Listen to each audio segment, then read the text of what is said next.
أعوذ بالله من الشيطان الرجيم بسم الله الرحمن الرحيم بسم اللہ الرحمن الرحیم. آپ کو یاد ہوگا بھائی اور بہنوں کہ ہم نے یہ series towards understanding of the Quran شروع کی تھی ہدایت کے عنوان سے. اس کے بعد ہم نے گفتگو کی تھی رب ہمارا پر.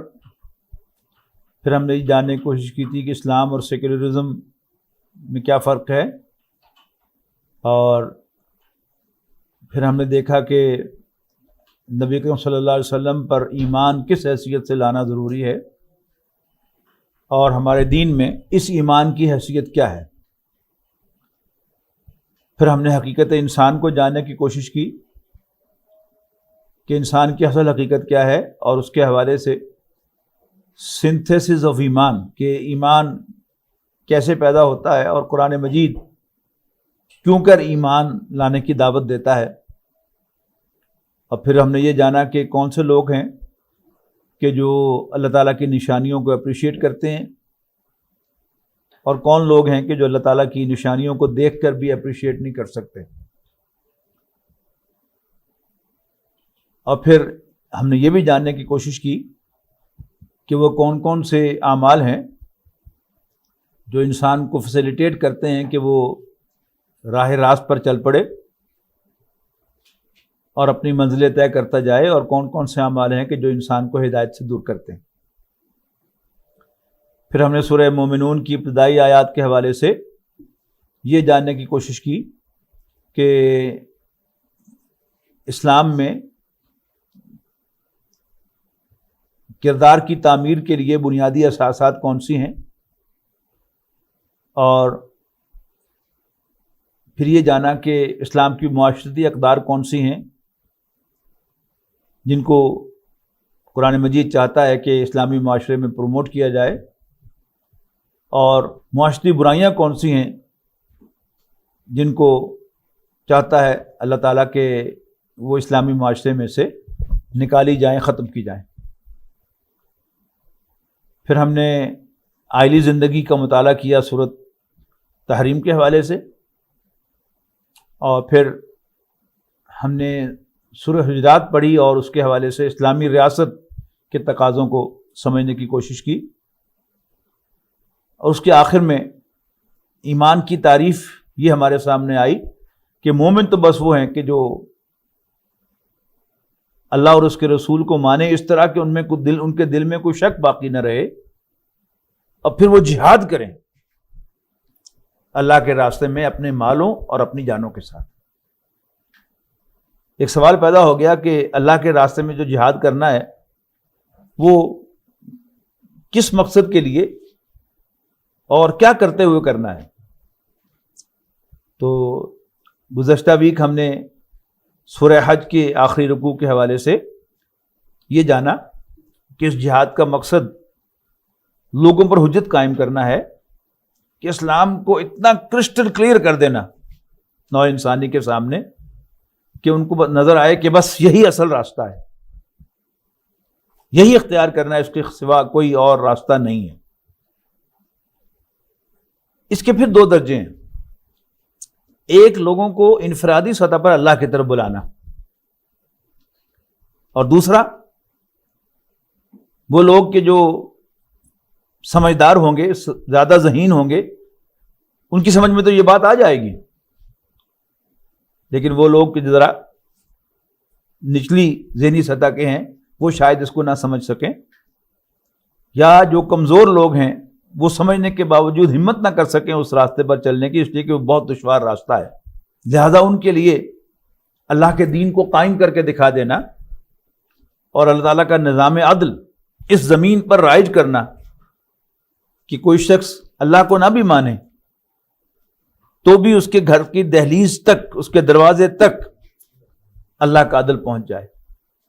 تو اس دوسری سطح کا مطالعہ تو انشاءاللہ ہم اگلی دونوں شستوں میں سورہ صف کے حوالے سے کریں گے، لیکن آج ہم جو پہلا سٹیپ ہے اللہ کی طرف بلانا، اس کو ہم پڑھیں گے سورۃ فصلت یا سورۃ حامیم اور سجدہ کی آیات 30 تا 36 کے حوالے سے.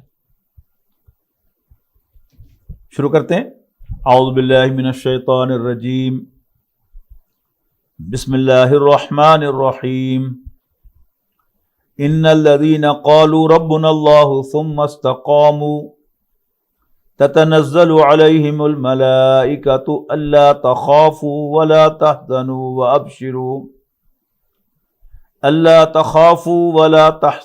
وأبشروا بالجنة التي كنتم توعدون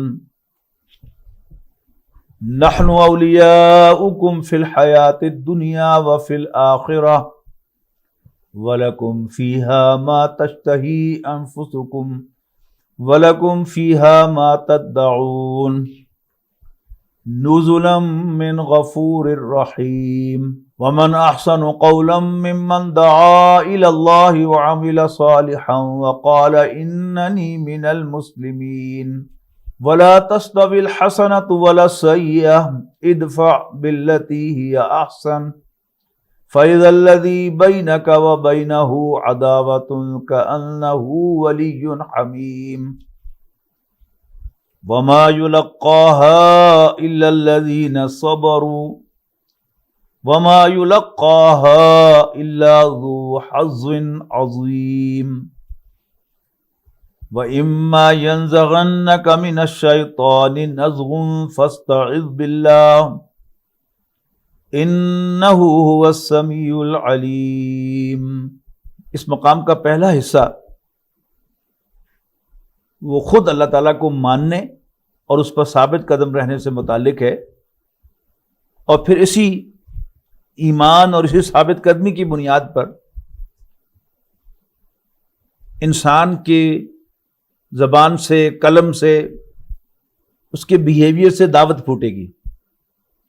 تو ارشاد ہوا ان الذین قالوا ربنا اللہ، یقیناً وہ لوگ جو کہیں ہمارا رب تو اللہ ہے. اسلام میں داخلہ اللہ تعالیٰ کو الہ ماننے سے، اللہ تعالیٰ کو خدا ماننے سے ہے، گاڈ ماننے سے ہے، اللہ تعالیٰ کو وردی، only one worthy of worship ماننے سے. لا الہ الا اللہ کا مفہوم تو یہی ہے نا کہ دیر از نو ون وردی آف ورشپ، کوئی بھی اللہ کے سوا عبادت کے، پرستش کے، ورشپ کے لائق نہیں ہے. لیکن ربنا اللہ کا مطلب کیا ہے؟ یہ ماننا اور یہ اعلان کرنا، یہ کہنا ہمارا رب تو اللہ ہے. اس سلسلے کی دوسری ٹاک رب ہمارا، اگر آپ کو یاد ہو یوٹیوب پر پڑے ہوئے ہیں سارے لیکچرز، اس میں سے پھر سنیے گا اس کو، کہ عربی زبان میں لفظ اللہ اللہ تعالیٰ کے لیے بنا تھا، غیر اللہ کے لیے بولا ہی نہیں جا سکتا. جیسے انگریزی میں دو گاڈ ہے نا، ایک اسمال جی والا گاڈ ہے، ایک کیپٹل جی والا گاڈ ہے. کیپٹل جی والا گاڈ اللہ کے لیے بنا تھا اگر انگلش لینگویج میں، اور وہ غیر اللہ کے لیے بولا ہی نہیں جا سکتا. اس کی نہ پلورل ہے، اس کی نہ جمع ہے، نہ اس کے ساتھ کبھی دی لگتا ہے، نہ اے لگتا ہے. اسی طرح عربی زبان میں الہن وردی آف ورشپ، اس کے ساتھ الہن خود نکرہ ہے تو اس کا ترجمہ ہے کوئی سا خدا یا ایک خدا، a god. اس کی جمع بھی ہے آلہہ، اس کی مؤنث بھی ہے لات. لیکن اللہ کی نہ کوئی جمع ہے، نہ اس پر الف لام لگتا ہے، اور نہ اس کی کوئی مؤنث ہے. تو لفظ اللہ عربی زبان میں اللہ تعالیٰ کے لیے بنا تھا، اور صرف اللہ تعالیٰ کے لیے بولا جا سکتا تھا. اس کے مقابلے میں لفظ رب اللہ تعالیٰ کے لیے نہیں بنا تھا عربی زبان میں، یہ مالک کے لیے بنا تھا. دا ون، ایسا کہ جو کسی چیز کا مالک ہو، اس پر پورا اختیار ہو، اس کو رب کہتے تھے. عربی زبان میں اگر آپ نے یہ کہنا ہو کہ امیہ بن خلف حضرت بلال کا آقا تھا، اس لیے کہ وہ اس کے غلام تھے.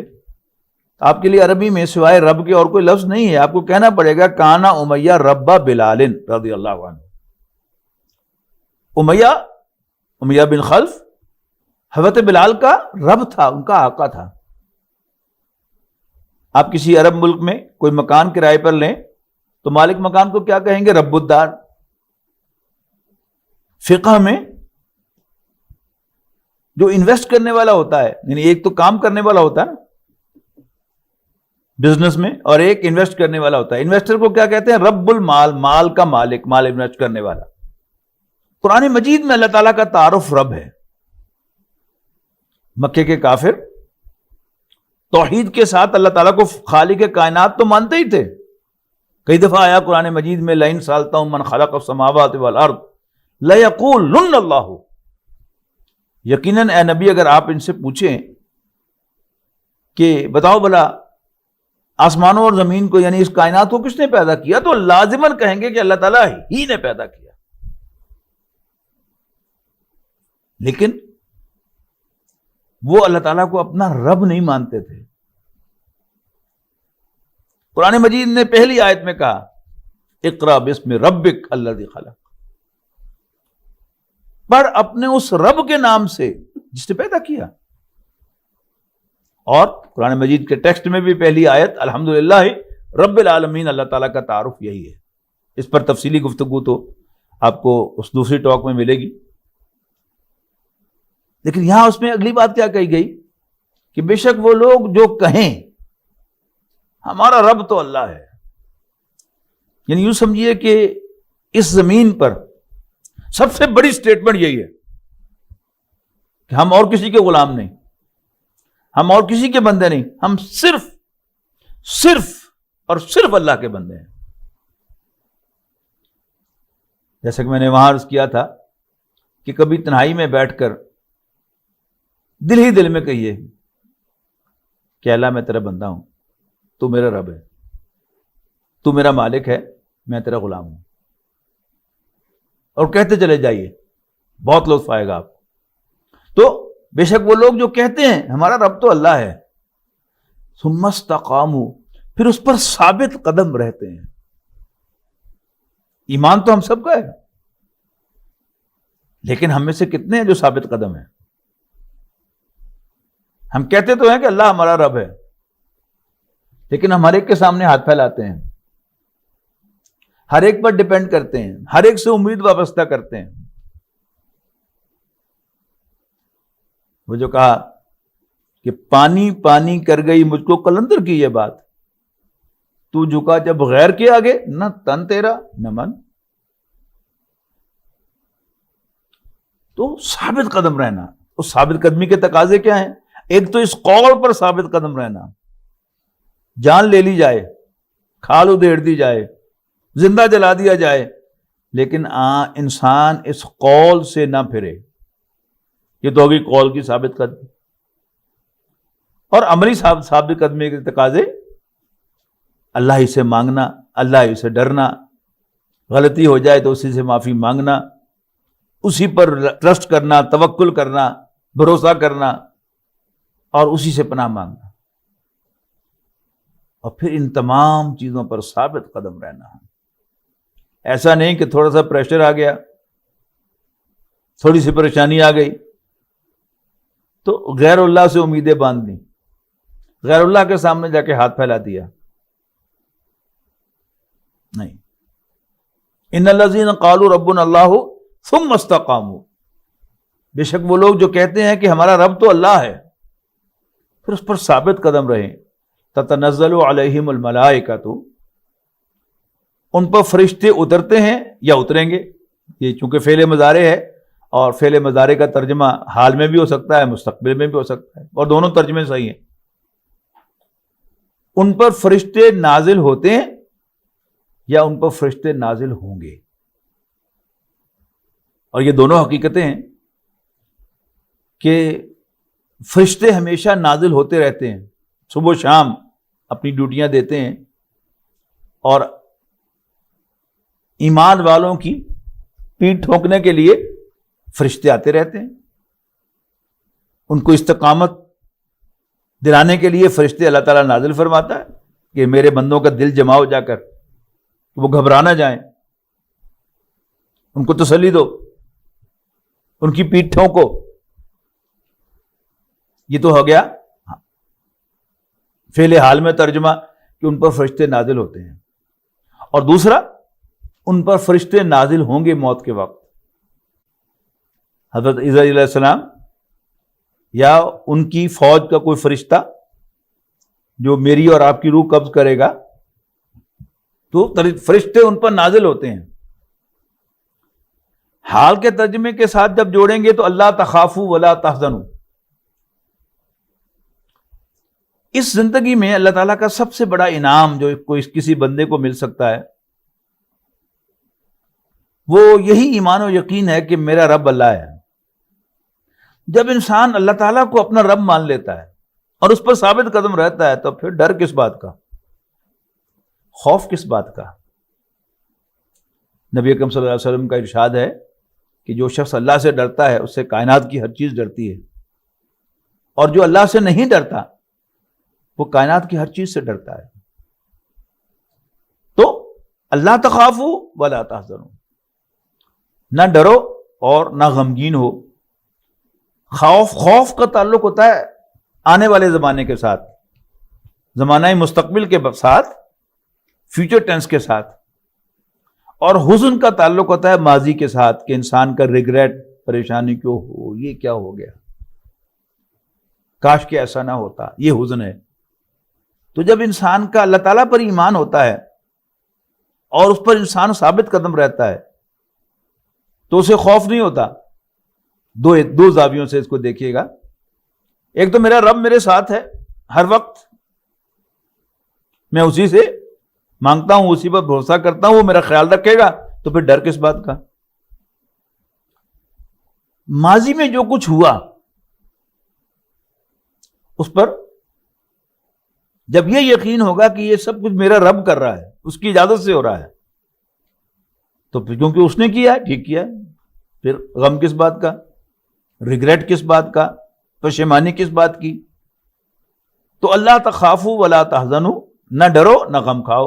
اور اگر یہاں مستقبل کا ترجمہ کرتے ہیں تتنزل، تو موت کے قریب فرشتے آتے ہیں اور ایمان والوں کو تسلی دیتے ہیں کہ بس تم نے امتحان پاس کر لیا، اب تمہارا امتحان کا وقت ختم ہو گیا، اب آرام کا وقت آ گیا، اب بدلے کا وقت آ گیا۔ یعنی قیامت کے، آخرت کے واقعات سے نہ ڈرو، اور جو کچھ دنیا میں تم سے ہوا یا تم پر بیتا اس پر غم نہ کھاؤ۔ وَأَبْشِرُوا بِالْجَنَّةِ الَّتِي كُنْتُمْ تُوعَدُونَ۔ اس کو بھی ترجمہ دو طرح سے کیا گیا ہے کہ بشارت پاؤ، خوشخبری پاؤ جنت کی جس کا تم سے وعدہ کیا گیا تھا، یا خوشیاں مناؤ اس جنت کے حصول پر، التی کنتم توعدون کا، جس کا تم سے وعدہ کیا گیا تھا۔ ایمان والوں سے اللہ تعالیٰ کا وعدہ ہے کہ تمہیں جنت ملے گی، اور موت کے وقت اگر انہیں اس دنیا سے رخصت ہوتے ہی، قبر میں جاتے ہی ایسی بشارت مل جاتی ہے تو پھر کیا ہی بات ہے۔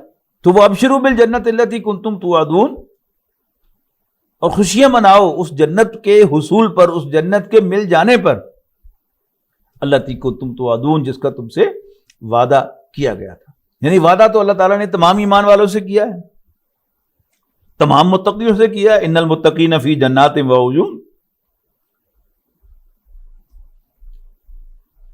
تو اب یہ جو لوگ ہیں جن کو موت کے وقت یہ خوشخبری ملے گی کہ خوشیاں مناؤ، اس کا مطلب کیا ہے کہ تم نے امتحان پاس کر لیا اور اب تمہیں وہ جنت ملنے والی ہے جس کا تم سے وعدہ کیا گیا تھا۔ نحن اولیاؤکم فی الحیات الدنیا، لفظی ترجمہ ہم تمہارے دوست ہیں۔ ولی جس کی جمع اولیاء ہے، یہ بڑا وسیع معنی رکھنے والا لفظ ہے۔ دوست، پشت پناہ، حامی، مددگار،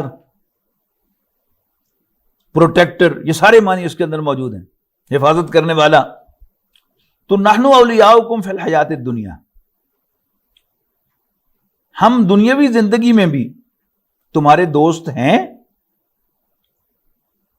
اور اگر یہ بات موت کے وقت ہو رہی ہے، فرشتے کہہ رہے ہیں یا اللہ تعالیٰ کہہ رہا ہے، فرشتے بیان کر رہے ہیں اس کو، تو پھر ترجمہ ہوگا کہ ہم دنیاوی زندگی میں بھی تمہارے دوست، تمہارے ساتھی، تمہارے ولی تھے، تو فی الآخرت، اور آخرت میں بھی ہیں. وَلَكُمْ فِيهَا مَا تَشْتَهِي أَنفُسُكُمْ، اور آخرت میں تمہارے لیے ہوگا وہ سب کچھ ما تشتہی انفسکم. اشتہا کہتے ہیں نا چاہت کو، پرسویشن کو، کہ آخرت میں تمہارے لیے ہوگا یا جنت میں تمہارے لیے ہوگا ما تشتہی انفسکم، جو تمہارے جی چاہیں گے. اب جو تمہارے جی چاہیں گے یہ اللہ تعالیٰ سے بڑھ کر کسے معلوم ہے؟ اللہ تعالیٰ میرا، آپ کا، ہم سب کا خالق ہے. بھوک، پیاس، غصہ اور شہوت، یہ سب چیزیں اللہ تعالیٰ نے ہمارے اندر پیدا کی ہیں. اللہ تعالیٰ کو خوب معلوم ہے کہ ہماری چاہت کیا ہے. تو اللہ تعالیٰ نے انسان کی نیچر میں جو چاہتیں رکھی ہیں وہ تو پہلے سے پرووائڈڈ ہوں گی، اے ٹو زی، الف سے لے کر یہ تک ہوں گی. اضافی طور پر وَلَكُمْ فِيهَا مَا تَدَّعُونَ، تمہارے لیے اس میں، آخرت میں، جنت میں وہ بھی ہوگا ما تدعون، جو تم مانگو گے. یعنی اللہ تعالیٰ کو معلوم ہے کہ مجھے لذیذ کھانے پسند ہیں، لذیذ پھل پسند ہیں، مجھے لیوش اکوموڈیشن پسند ہے. وہ چیزیں پہلے سے ہوں گی وہاں موجود. لیکن کوئی غیر معمولی چیز بھی اگر میں مانگوں گا، اگر ہم مانگیں گے انشاءاللہ، تو اللہ تعالیٰ ہمیں وہ بھی پرووائڈ کرے گا. اس کے بعد فرمایا نزلا من غفور الرحیم، ایک بخشنے والے، رحم کرنے والے کی طرف سے بطور نزول کے. مہمان نوازی کے لیے عربی زبان میں دو ایکسپریشنز ہیں. ایک ہے نزول، یہ ہے ابتدائی مہمان نوازی، اور دوسرا ہے ضیافت، کہ جو باقاعدہ مہمان نوازی ہوتی ہے وہ لانگ ٹرم. جب کوئی آپ کا مہمان آپ کے ہاں شدید سردی میں آئے ٹھٹکتا ہوا، تو آپ اس کے لیے ہیٹنگ آن کریں گے، آپ اس کو گرم گرم چائے یا کافی پلائیں گے.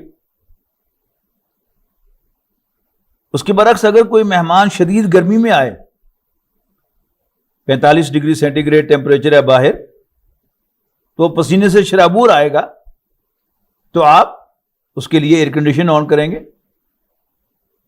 اور آپ اسے ٹھنڈا مشروب پلائیں گے.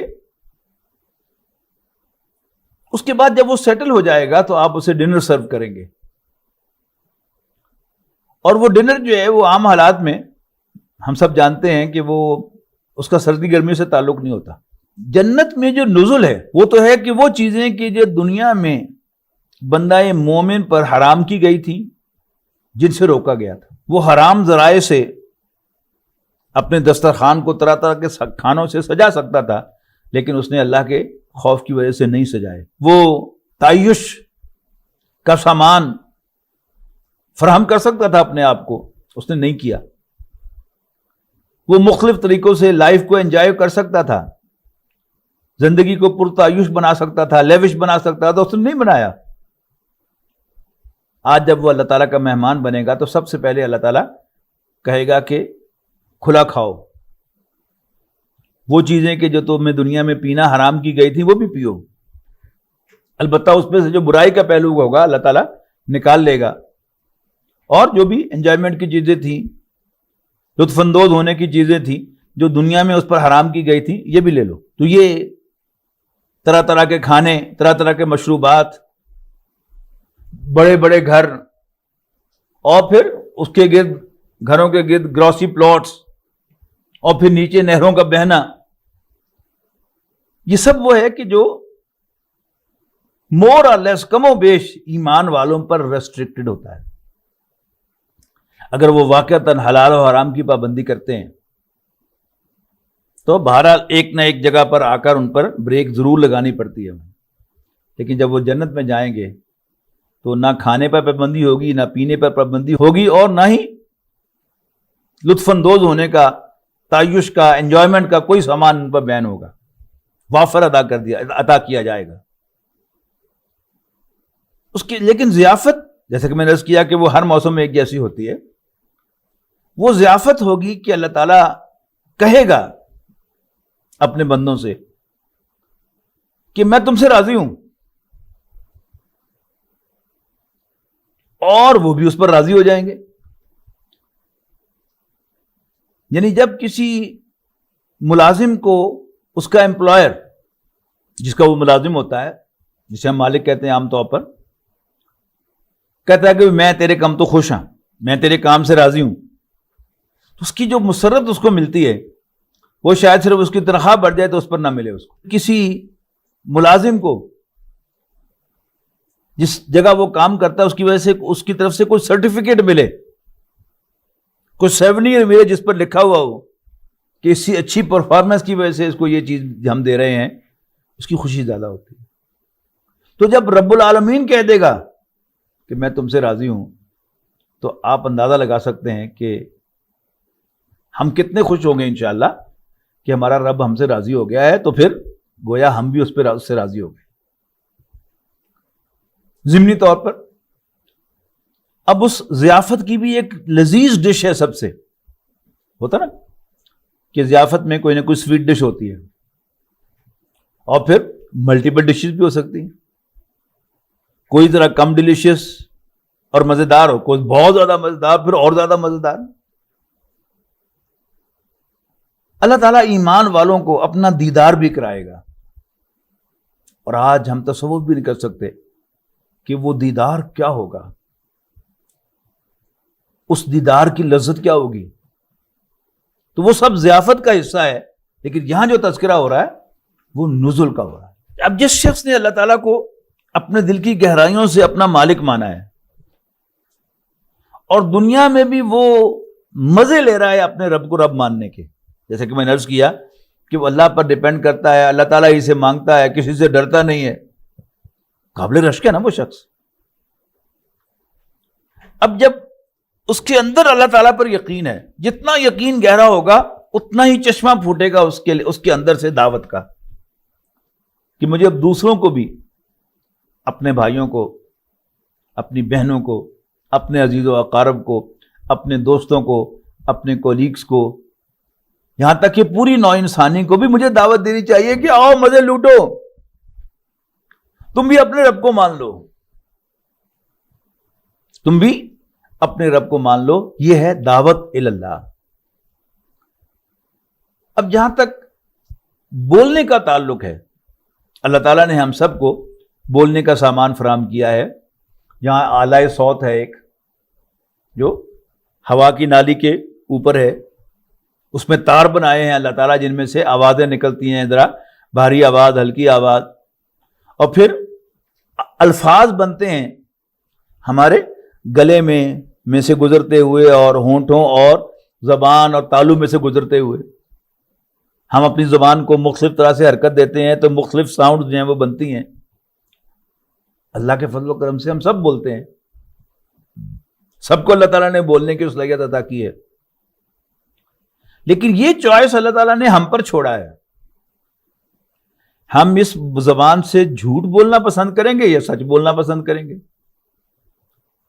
ہم اس زبان سے گالی دینا پسند کریں گے اللہ کو ناراض کر کے، یا ہم اس زبان سے خیر کا کلمہ، محبت کا کلمہ بولیں گے، دوسروں کو دعائیں دیں گے اپنے رب کو راضی کر کے؟ یہ چوائس اللہ تعالیٰ نے ہم پر چھوڑا ہے. اور پھر اچھی بات، پھر اس سے اچھی بات، پھر اس سے اچھی بات، تو یہاں یہ فرمایا جا رہا ہے کہ سب سے اچھی بات کس کی ہے؟ ومن احسن قولا، اور کس کی بات سب سے اچھی ہے، اور کون بہترین ہے قولاً اپنی زبان کے کہے ہوئے قول کے لحاظ سے، ممن دعا الی اللہ، اس کے مقابلے میں جو اللہ کی طرف بلائے. ومن احسن قولا ممن دعا الی اللہ، جو اللہ کی طرف بلاتا ہے اس سے اچھی بات کس کی ہے؟ بولتے تو سارے ہی ہیں، وہ بڑے خوبصورت محاورے جو ہیں وہ زبانوں کے اندر ہیں. وہ پنجابی کا محاورہ ہے تو شکل چنگی نہ ہوئے تو گالی بندہ چنگی کر لو. تو اچھی بات، اب ان اچھی باتوں میں سب سے اچھی بات کیا ہے؟ بھائی سب اللہ کے بندے بن جاؤ.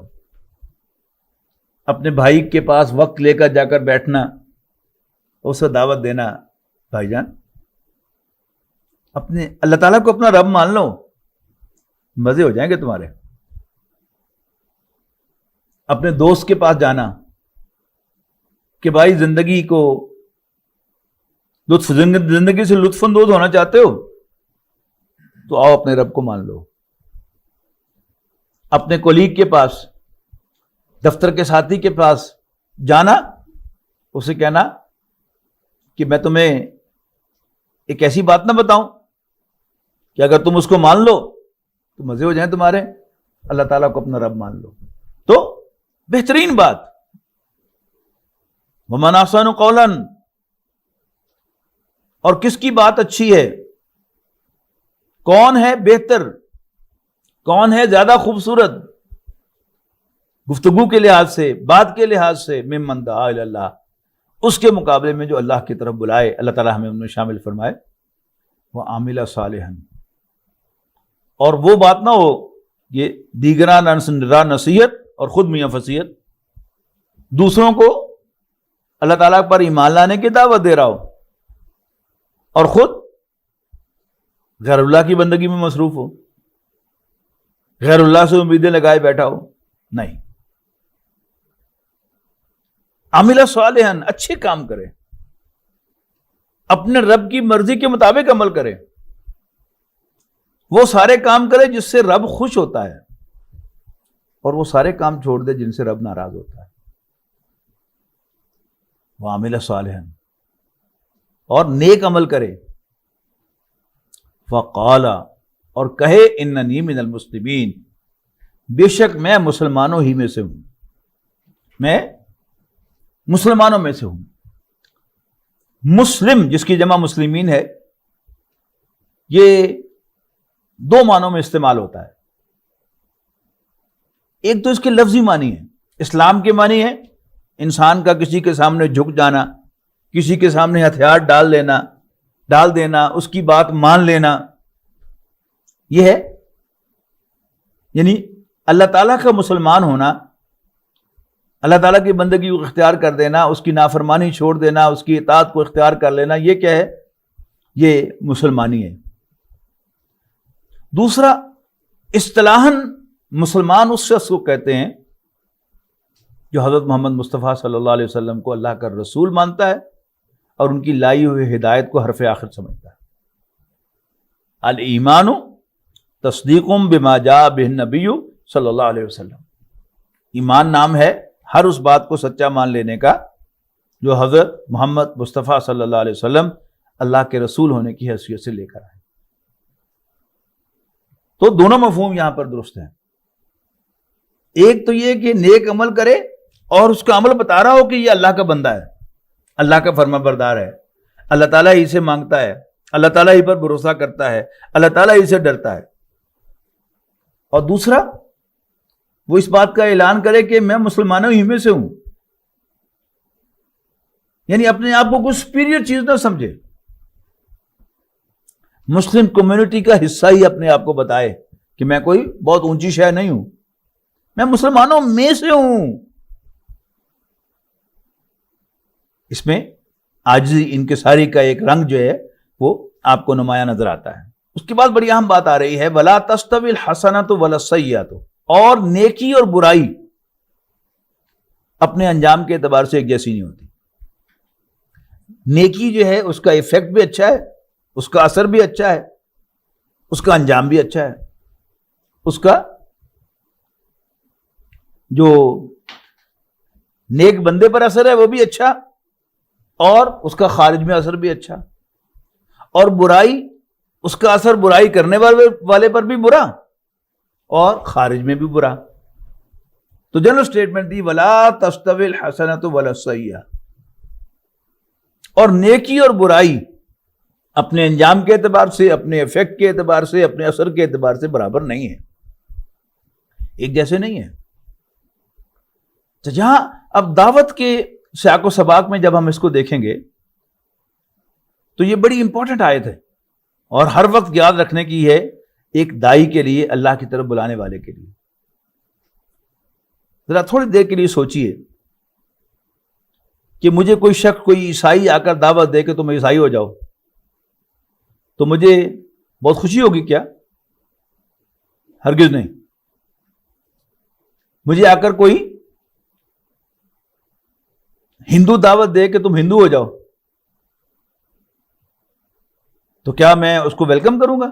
شاباش جی بہت اچھی بات ہے؟ نہیں، مجھے غصہ آئے گا، میرا خون میری آنکھوں میں اتر آئے گا، ہوتے کون ہو تم مجھے کہنے والے؟ ہر شخص کو اپنے مذہب سے پیار ہوتا ہے۔ جب بھی ہم کسی غیر مسلم کو اسلام کی دعوت دیں گے تو اس کو غصہ آئے گا، وہ ریئیکٹ کرے گا، تو ہمیں تیار رہنا چاہیے کہ وہ انتہائی غلط رویے کے ساتھ ہم سے پیش آئے گا۔ اور اگر اس نے گالی دی اور میں نے 4 دے دی آگے سے، اس نے مجھے برا بھلا کہا، میں نے اس سے بھی زیادہ برا بھلا کہہ دیا اس کو، اس نے میرے دین کو برا کہا اور میں نے اس کے دین کو برا کہہ دیا۔ اول تو دعوت دیتے ہوئے بھی ہر شخص کے جذبات کا خیال رکھنا چاہیے۔ آپ کسی عیسائی کو دعوت دینے چلے ہیں تو اچھا اسلوب اختیار کریں، جاتے ہی اس کے مذہب کو برا نہ کہیں۔ مثال میرے ذہن میں آئی ہے کہ آپ عیسائی کو دعوت دے رہے ہیں، اس سے جا کر کہیں کہ آپ کو معلوم ہے کہ قرآن مجید حضرت عیسیٰ علیہ السلام اور حضرت مریم سلام علیہا کی کتنی تعریف کرتا ہے، اور سورہ مریم کی آیات نکال کر دکھا دیجئے، سورہ آل عمران کی آیات نکال کر دکھا دیجئے کہ جس میں کہا گیا ہے کہ حضرت مریم سے کہا فرشتوں نے اللہ تعالیٰ کی طرف سے کہ اللہ تعالیٰ نے آپ کو تمام جہان کی عورتوں میں سے منتخب کر لیا ہے۔ اب وہ سننے کے لیے آمادہ ہوگا، آپ جاتے ہی کہیں گے کہ تم مشرک ہو، لیکن آپ کتنا بھی اچھا اسلوب اختیار کریں، آپ کو توقع رکھنی چاہیے مخالف کی کہ سخت ریئیکشن کی، کہ وہ آپ سے ناراض ہو جائے، آپ پر بگڑ پڑے، آپ سے بگڑ جائے، آپ کو سخت سخت سنائے، سب کچھ ہو سکتا ہے، جہاں تک کہ وہ آپ کی جان کے درپے ہو جائے۔ لیکن مجھے یاد رکھنا چاہیے کہ میں اچھی بات کروں گا تو اس کا اچھا اثر ہوگا، اور بری بات کروں گا تو برا اثر ہوگا۔ میں اچھے اخلاق کا مظاہرہ کروں گا تو اس کا اچھا اثر ہوگا، اور بد اخلاقی کا مظاہرہ کروں گا تو اس کا برا اثر ہوگا۔ تو ولا تستوی الحسنۃ ولا السیئۃ، یہ بات دعوت سے ہٹ کر بھی درست ہے، لیکن یہاں چونکہ سیاق و سباق دعوت کا ہے تو خاص طور پر اس اعتبار سے اس کو ذہن میں رکھیے گا۔ یعنی کسی کو مذہب بدلنے کا کہنا تو بہت دور کی بات ہے۔ کوئی شخص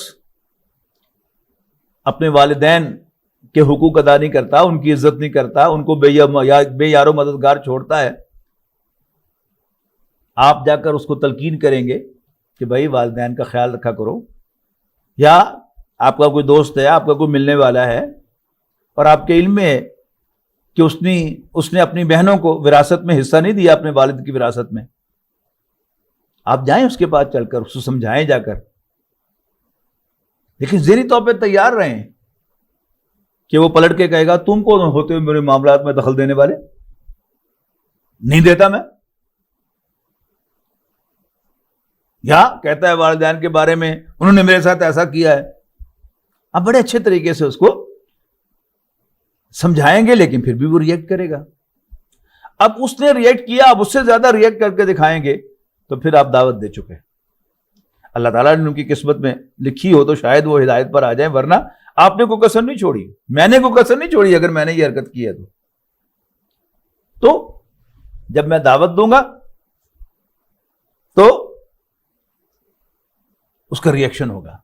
مجھے اس کے لیے تیار رہنا چاہیے, آپ کو اس کے لیے تیار رہنا چاہیے. اس کے بعد انسٹرکشن کیا ہے؟ ادفع باللتی ہی احسن, یعنی برائی کا دفاع کر اس طریقے سے جو سب سے اچھا ہے. تبلیغی جماعت کے لوگ, ان میں سے بڑے بڑے ایکٹیو لوگ, کبھی ان کو جا کر انٹرویو کیجیے کہ آپ اتنے زیادہ تبلیغ میں کیسے انوالو ہو گئے, تو ان میں سے بہت سے آپ کو بتائیں گے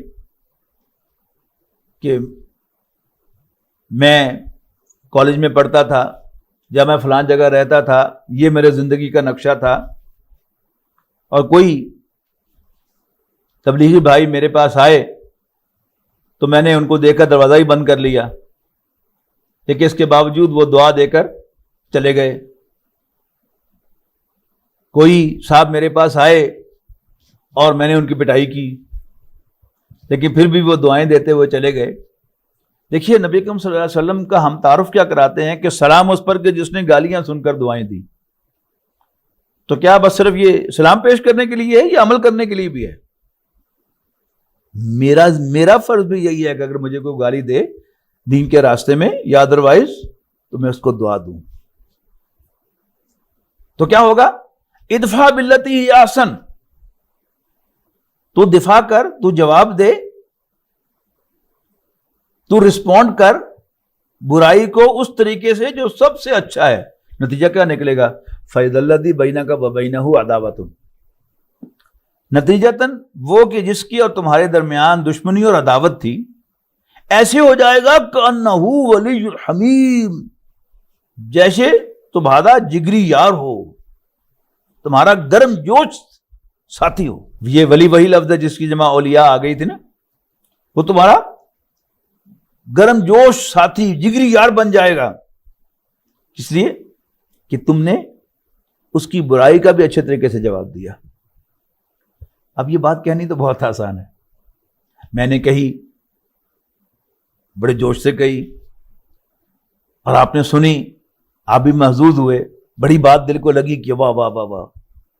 لیکن سچی بات کیا ہے؟ یہ بات کہنی آسان ہے, کرنا آسان نہیں ہے. ایک ہے کہ میں مجبور ہوں,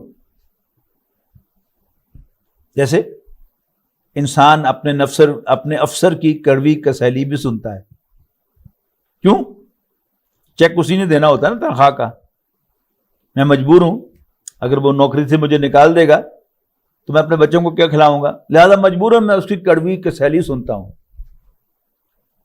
لیکن جہاں مجھے غصے کو لینا دینا نہیں ہے, اب پھر وہ مجھے گالی دے دے, پھر وہ مجھے برا بھلا کرے, پھر وہ مجھ سے بگڑے, مجھے الٹی سیدھی سنائے. اللہ نے مجھے بھی زبان دی ہے, وہ مجھ پر تشدد کرتا ہے تو اللہ تعالیٰ نے مجھے بھی ہاتھ دیے ہیں. مجھے غصہ آئے گا, اب وہاں اپنے آپ کو جھیلنا, اپنے آپ کو باندھ کے رکھنا, یہ ہے اصل کام. تو یہ کسے نصیب ہوگا؟ دو جملے آئے ہیں یہاں پر اگلی آیت میں, آیت نمبر 35 میں, وَمَا يُلَقَّاهَا, اور یہ چیز نہیں دی جاتی الا مگر ان کو الذین صبروا, جو جھیلتے اور برداشت کرتے ہیں. اگر انسان سرے سے جھیلتا ہی نہیں کہ اس نے گالی دیا اور اس کی گالی ختم نہیں ہوئی, اس سے پہلے میں نے اس کو جواب دے دیا, اس کا مطلب کیا ہے کہ میں نے کوشش بھی نہیں کی. پہلا سٹیپ کیا ہے کہ سب سے پہلے مجھے اس کو برداشت کرنا پڑے گا. فوری رد عمل, گالی کے جواب میں گالی, سخت جملے کے جواب میں اس سے سخت جملہ نہیں. اگر انسان دعا نہیں دے سکتا نبی اکرم صلی اللہ علیہ وسلم کی طرح کہ جس نے گالیاں سن کر دعائیں دیں, تو کم سے کم گالی تو نہ دے. لیکن یہ کہنا آسان ہے, کرنا بڑا مشکل ہے. لہذا پہلا سٹیپ کیا ہے؟ اپنے اوپر تھوڑا سا جبر تو کرنا ہی پڑے گا نا. انسان اپنے اوپر جبر کرتا ہے, صبر کرتا ہے, جھیلتا ہے, برداشت کرتا ہے, تو پھر اللہ تعالیٰ کی طرف سے بھی مدد آتی ہے. تو وما یلقاها پہلا سٹیپ ہے الا الذین صبروا، یہ چیز نہیں عطا کی جاتی مگر ان کو جو صبر کرتے ہیں، جنہوں نے صبر کیا. وما یلقاها الا ذو حظ عظیم، اور یہ چیز نہیں ملتی مگر ان کو جو بڑے نصیب والے ہیں. حظ کہتے ہیں حصے کو. میرا نصیب، آپ کا نصیب، یعنی اللہ تعالیٰ کی جو عنایات میں سے میرا حصہ جو اللہ نے لکھا ہے وہ میرا حظ ہے، اور جو آپ کے لیے لکھا ہے وہ آپ کا حظ ہے، جو آپ کے لیے لکھا ہے وہ آپ کا حظ ہے. تو وما یلقاها الا ذو حظ عظیم، اور یہ نہیں ملتی مگر ان کو جو بڑے نصیب والے ہیں. ہمارا ایمان ہے نا تقدیر پر کہ اللہ تعالیٰ نے ہمارے اس دنیا میں آنے سے پہلے لکھ دیا تھا. جب ہمارے اندر وہ روح ڈال رہا تھا تو اللہ تعالیٰ نے اس وقت لکھ دیا تھا کہ مجھے اس دنیا میں کتنا رزق ملے گا، میں کیا کچھ پاؤں گا، کیا کچھ کھوؤں گا، یہ سب کچھ لکھا ہوا ہے. تو اللہ تعالیٰ ہی عطا کرتا ہے. تو وہ کن کو کرتا ہے عطا؟ جو صبر کرتے ہیں. لیکن شیطان بھی انسان کے پیچھے لگا ہوا ہے. ایک دفعہ، دو دفعہ، چار دفعہ انسان برداشت کر لے گا، لیکن جب وہ دوسرا فریق بار بار جو ہے وہ زیادتی کرے گا اور ادھر سے شیطان جو ہے وہ ہمیں شے دینے کے لیے بیٹھا ہوا ہے پیچھے، تو پھر اس بات کا امکان ہے کہ کبھی میں ٹیمپر لوز کر جاؤں، کبھی مجھے بھی غصہ آ جائے. 4 دفعہ برداشت کیا، 5ویں دفعہ مجھے غصہ آ گیا. یا انسان پاک بازی کی زندگی بسر کر رہا ہے لیکن ہر طرف برائی پھیلی ہوئی ہے، بے حیائی ہے، انسان سے کبھی کوئی سیو ہو ہی جائے. بڑی نظر کی حفاظت کی اس نے، لیکن پھر بد نظری ہو گئی. اس نے بڑی احتیاط کی، پھر بھی کوئی غلطی ہو گئی. اس نے نماز کا بڑا اہتمام کیا لیکن پھر کبھی کوتاہی ہو گئی. اس نے الارم بھی لگائے لیکن پھر بھی فجر پہ نہیں اٹھ سکا. یہ سب کچھ بالفعل ہوتا ہے ہم سے. اور یہ اللہ تعالیٰ کی بڑی شان ہے کہ وہ ستار ہے، وہ پردہ پوشی کرتا ہے ہماری. اگر اللہ تعالیٰ ہماری پردہ پوشی نہ کرے، ہمارے گناہوں کو، ہمارے عیبوں کو، ہماری کمیوں کو، ہماری کمزوریوں کو وہ ڈھانپے نہ، تو شاید ہم ایک دوسرے کو منہ دکھانے کے قابل بھی نہ رہیں. تو اللہ تعالیٰ کا یہ کرم، اللہ تعالیٰ کی یہ کرم نوازی، اس کی مہربانی ہے. تو میں عرض کر رہا تھا کہ ایک تو دعوت کے سلسلے میں ہم سے یہ کوتاہی ہو سکتی ہے، اور دوسرا عملی زندگی میں ہم کچھ بھی کر سکتے ہیں. تو اب اس کی طرف باری ہے بات، وَإِمَّا يَنزَغَنَّكَ مِنَ الشَّيْطَانِ نَزْغٌ. اور جب کبھی، یعنی رسول اللہ صلی اللہ علیہ وسلم سے واحد کے صیغے میں خطاب ہے، یہ میں عرض کروں گا اس کے سلسلے میں بعد میں. اور جب بھی اے نبی صلی اللہ علیہ وسلم آپ کو شیطان کی طرف سے کوئی چوک لگ جائے، وَإِمَّا يَنزَغَنَّكَ مِنَ الشَّيْطَانِ نَزْغٌ. اب نبی اکرم صلی اللہ علیہ وسلم سے اس کا امکان کم تھا، بلکہ نہ ہی تھا. لیکن اصل میں تو یہ رہنمائی میرے اور آپ کے لیے. تو اگر شیطان کی طرف سے آپ کو کوئی چوک لگ ہی جائے، فَاسْتَعِذْ بِاللَّهِ، تو اللہ تعالیٰ کی پناہ میں آ جاؤ، اللہ تعالیٰ سے پناہ طلب کرو. اِنَّهُ هُوَ السَّمِيعُ الْعَلِيمُ، بے شک وہ سب کچھ سننے والا، سب کچھ جاننے والا ہے. دیکھیے، ہم اپنوں کی کیئر کرتے ہیں، انہیں پروٹیکٹ کرتے ہیں، اپنے بچوں کی حفاظت کرتے ہیں، لیکن کیا ہم اپنے بچوں کی ہمیشہ حفاظت کر پاتے ہیں؟ نہیں. ہماری موجودگی میں بھی بچہ جو ہے ہمارے ہاتھ سے نکل سکتا ہے، کسی حادثے کا شکار ہو سکتا ہے، اور اسے کوئی پرابلم پیش آ سکتی ہے، وہ گمراہ ہو سکتا ہے، وہ بھٹک سکتا ہے، ہمارے ہاتھ سے نکل سکتا ہے. لیکن اگر ہم نے بچے کو اللہ کی حفاظت میں دیا ہے تو پھر ہمیں یقین ہونا چاہیے کہ اللہ ہر وقت اس کے ساتھ ہے، اللہ تعالیٰ اس کو پروٹیکٹ کرے گا، اس کی حفاظت کرے گا۔ اسی طرح مجھ سے بڑی سے بڑی غلطی ہو سکتی ہے، جیسا کہ میں نے عرض کیا کہ میں بد نظری کا شکار ہو سکتا ہوں، میں کسی اور برائی میں ملوث ہو سکتا ہوں، مجھ سے نماز چھوٹ سکتی ہے، مجھ سے روزہ قضا ہو سکتا ہے، اللہ کے راستے میں دینے میں مجھ سے کوتاہی ہو سکتی ہے، حج ادا کرتے ہوئے میں اس کے رکنوں کو، ارکان کو پوری طرح سے ادا نہ کروں، یہ سب کچھ ممکن ہے۔ تو کچھ بھی ہو جائے، خاص دعوت کے سلسلے میں کوتاہی ہو جائے کہ میں ٹیمپر لوز کر بیٹھوں، مجھے بھی غصہ آ جائے اور میں بھی کچھ سنا بیٹھوں یا میں بھی دسترازی کر بیٹھوں، لیکن جو ہی ہوش آئے تو پھر حکم کیا ہے؟ فاستعذ باللہ، اللہ تعالیٰ سے پناہ طلب کرو۔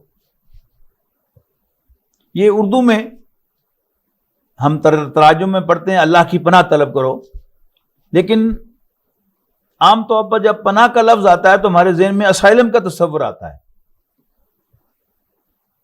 اور یہ اسائلم جو ہے بالفعل، اس لیے کہ آج جو ہم دیکھتے ہیں کہ تھرڈ ورلڈ کا بگوڑا جو ہے وہ جا کر یورپ میں، امریکہ میں، آسٹریلیا میں جا کر پناہ لیتا ہے۔ تو فاستعذ باللہ کا ترجمہ آپ کریں تو اللہ تعالیٰ کی حفاظت میں آ جا، اللہ تعالیٰ سے حفاظت طلب کر، انہ هو السمیع العلیم، بے شک وہ سب کچھ سننے والا، سب کچھ جاننے والا ہے۔ میں نے اشارہ کیا کہ یہاں پر نبی اکرم صلی اللہ علیہ وسلم کو خطاب کیا گیا ہے واحد کے صیغے میں۔ میں ایک نوٹ کرانا چاہتا ہوں سب حضرات کو، وہ بات سب بھائی بہنوں کو، کہ قرآن مجید میں جہاں بھی تعوذ کا ذکر ہے، تعوذ کا حکم ہے، اللہ تعالیٰ سے پناہ طلب کرنے کا کہا گیا ہے، تو اس میں نبی اکرم صلی اللہ علیہ وسلم کو واحد کے صیغے میں خطاب کیا گیا۔ مثال کے طور پر یہ مقام واحد کے صیغے میں کہا اما ینزغنک من الشیطان نزغ، کہ اگر آپ کو بھی شیطان کی طرف سے کوئی چوک لگ جائے، فاستعذ باللہ، تو اللہ تعالیٰ سے پناہ طلب کر، اللہ تعالیٰ کی حفاظت میں آ، اللہ تعالیٰ سے حفاظت طلب کر، انہ هو السمیع العلیم، بے شک وہ سب کچھ سننے والا، سب کچھ جاننے والا ہے۔ اسی طرح سورہ اعراف میں اللہ تعالیٰ نے شیطان کو کہا کہ دفع ہو جاؤ، اگر تم نے سجدہ نہیں کیا، تو اس نے کہا کہ اللہ مجھے موقع دے کہ میں بھی ثابت کروں کہ انسان بھی اس مقام کا اہل نہیں ہے جو تو نے اس کو عطا کیا ہے، اس کو تو نے اشرف المخلوقات کہہ دیا، اپنا خلیفہ بنا دیا۔ تو اللہ نے کہا جا تمہیں اجازت ہے۔ تو اس نے کہا کہ جس کو عزت دینے کے لیے تو نے مجھے راستے سے ہٹایا ہے، اب میں بھی اس کا شکار کرنے کے لیے تیرے سیدھے راستے پر مورچہ بندی کروں گا،